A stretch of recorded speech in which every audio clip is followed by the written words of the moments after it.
நீங்களும் கடையில் இந்த மாதிரி கலர்லாம் நிறைய பால் பாக்கெட்டை பார்த்துருப்பீங்க. இந்த ஒரு கலருக்கு முன்னாடி ஒரு அர்த்தம் இருக்குன்னு சொன்னால் நம்புவீங்களா? இப்போ நான் கையில் வச்சிருக்க இந்த ஆரஞ்சு கலர் பால் பாக்கெட்டில் ஃபுல் க்ரீம் மில்க் அப்படின்னு சொல்லிட்டு போட்டிருக்காங்க. இதில் ஃபேட் 6% கிட்ட இருக்கும். இதே SNF பார்த்தீங்கன்னா 9% கிட்ட இருக்கும். SNFனா சாலிட் நான் ஃபேட், அதாவது ப்ரோட்டீன் அந்த மாதிரி விஷயம் எல்லாமே இதில் 9% கிட்ட இருக்கும். இப்போ இந்த மில்கை பொறுத்தவரை நீங்கள் எதுக்கு யூஸ் பண்ணலாம்னா, ரிலேட்டிவ்ஸ் வந்திருக்காங்க அப்படின்ற பட்சத்தில் ஸ்வீட்டுக்கும் அந்த மாதிரி இதுக்கு பயன்படுத்தலாமே தவிர இது அதிகமாக எடுத்துக்கிறத தவிர்க்கிறது நல்லது. இப்போ இந்த ப்ளூ கலர் பால் பாக்கெட்டை பார்த்தீங்கன்னா இதை டோன்ட் மில்க் அப்படின்னு சொல்லுவாங்க. இதில் ஃபேட் பார்த்தீங்கன்னா 3% கிட்ட இருக்கும். இதே SNF 8.5% கிட்ட இருக்கும்.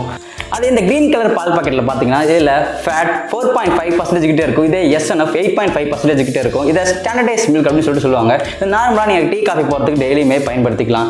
இதே நீங்கள் டயட்டில் இருக்கீங்கன்ற பட்சத்தில் பிங்க் கலர் பால் பாக்கெட், அதை டபுள் டோன்ட் மில்க் அப்படின்னு சொல்லுவாங்க. அதில் ஃபேட் பார்த்தீங்கன்னா 1.5% கிட்ட தான் இருக்கும். நீங்கள் டயட்டில் இருக்கின்ற பட்சத்தில் அதை நீங்கள் எடுத்துக்கலாம். அது ரொம்பவே நல்லது. இந்த மாதிரி நீங்கள் அடுத்த வாட்டி பால் பாக்கெட் வாங்குறதுக்கு முன்னாடி உங்களுக்கு பிடிச்ச கலராக பார்த்து வாங்காமல் அது கலருக்கு முன்னாடி என்ன விஷயம் இருக்குன்னு தெரிஞ்சுக்கிட்டு வாங்க. நான் ஒரு ஃபுட் டெக்னாலஜி ஸ்டூடெண்ட். இந்த மாதிரி ஃபுட் சம்மந்தமான நிறைய விஷயம் தெரிஞ்சுக்கிறதுக்கு இந்த வீடியோக்கு லைக் பண்ணிட்டு நம்ம சேனலை மறக்காமல் சப்ஸ்கிரைப் பண்ணிக்கோங்க.